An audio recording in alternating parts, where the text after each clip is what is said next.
The F-bomb, Joe Biden. Did you hear about this, Lewis? I did. I think it's great. Joe Biden, when he was introducing Barack Obama for the signing of the healthcare speech, decided that he was so excited he was going to use the F word. And here's exactly what it sounds like. We've amplified the actual swear and also bleeped it out. Hopefully, it's understandable to you. Take a listen. Ladies and gentlemen, the President of the United States of America, Barack Obama.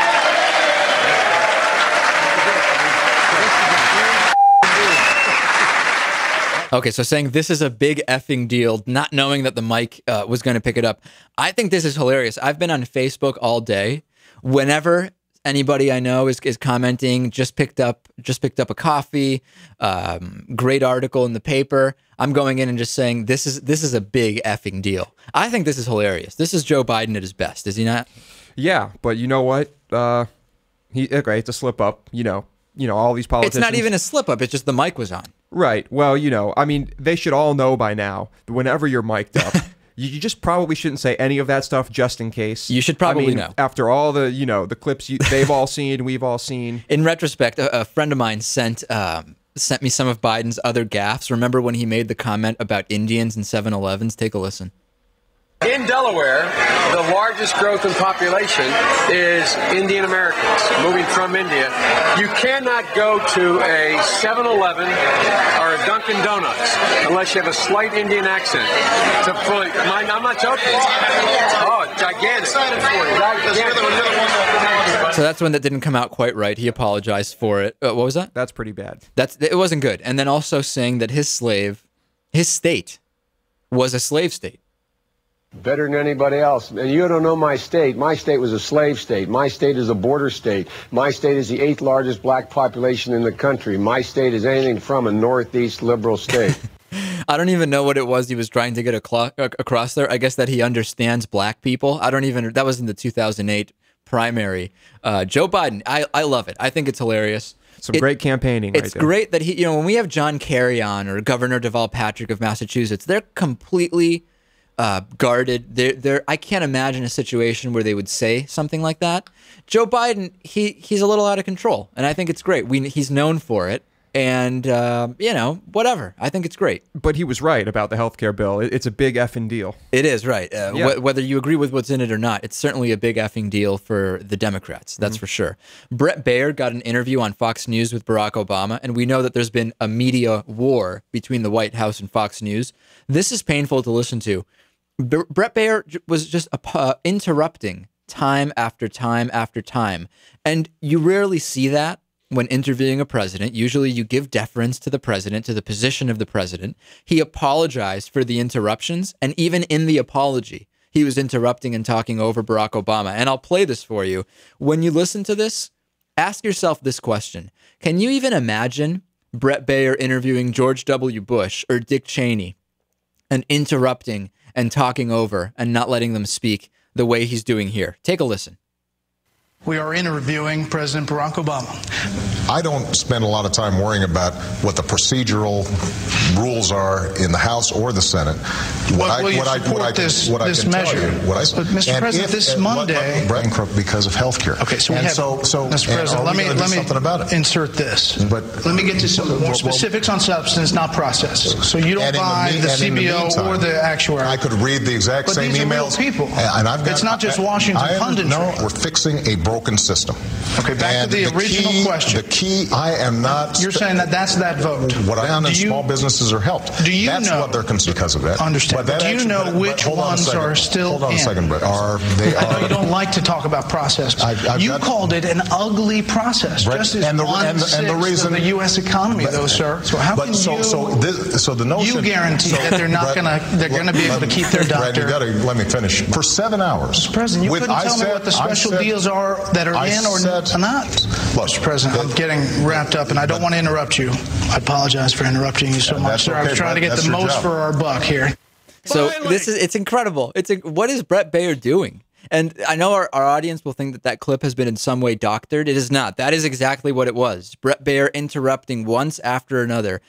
It's not even journalism when it gets to that point. I mean, even with people we have on the show, insane people, Shirley Phelps Roper from the Westboro Baptist Church, the God Hates Fags family.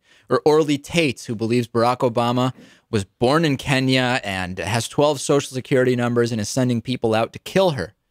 I don't interrupt in that same style. I mean, I think what's going on here is that there's a feeling over with Bret Baier's team or whoever it is at Fox that if you interrupt, it sounds like a tough, incisive interview, which is sad. I mean, by the same definition, no interview that they've done with a conservative would be tough or incisive because they're not interrupting. That's the only thing I can think of why they would do that, right? I guess so. I mean, I guess if you make it sound like the president is, stumbling or, not able to get his message across. Well, I don't know if I agree with that, Lewis. Right. Okay. It's not good. It's just not good for the interview. It's not good for anything. It's not good for television. It's not. I mean, why do that? Why would the director just not cut that guy's mic? Let the president answer the question. Well, I don't even think it should get to the director. If you're conducting an interview with the president, let's keep it together enough to not maintain some self-control. But I don't know. I don't even know how he got that interview, to be honest. Speaking of the media, remember Patrick Kennedy's rant last week about the media where he completely lost it on the House floor? I'll play it for you in case you don't remember what that sounded like. Finally, if anybody wants to know where cynicism is that there's 2 press people in this gallery. We're talking about Eric Massa 24/7 on the TV. We're talking about War and Peace, $3 billion, 1,000 lives, and no press. No press. You want to know why the American public is fit? They're fit because they're not seeing their Congress do the work that they're sent to do. It's because the press of the United States is not covering the most significant issue of national importance, and that's the laying of lives down in the nation for the service of our country. Is despicable, the National Press Corps right now. All right, so Patrick Kennedy on the Democratic side, very unhappy with the media and sounding much like Glenn Beck. On the other hand, this week, Michelle Bachmann, Republican from Minnesota, she's having some strong feelings about the media too, but she's going a different route. Take a listen. Well, I'm amazed that they actually were willing to be shocked because for most of the time they have been, and I don't mean any disrespect, but they've been treason media. They haven't been telling the whole story. Unlike the shows like yours, you're doing that. But it's incredible to think that the American people have gotten their news primarily through alternative media and talk radio. Right.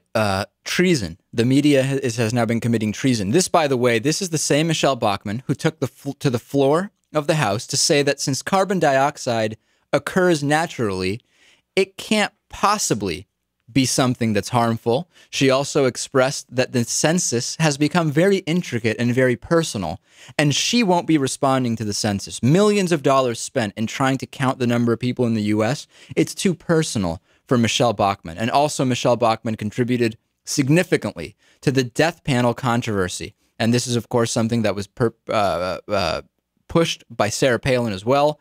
And she said that death panels will exist in this healthcare proposal that has now become the law. And she says that the media are the ones committing the treason. Your email's next. radio@midweekpolitics.com. Plenty of emails to get to and plenty more. This is Midweek Politics with Dave Pakman.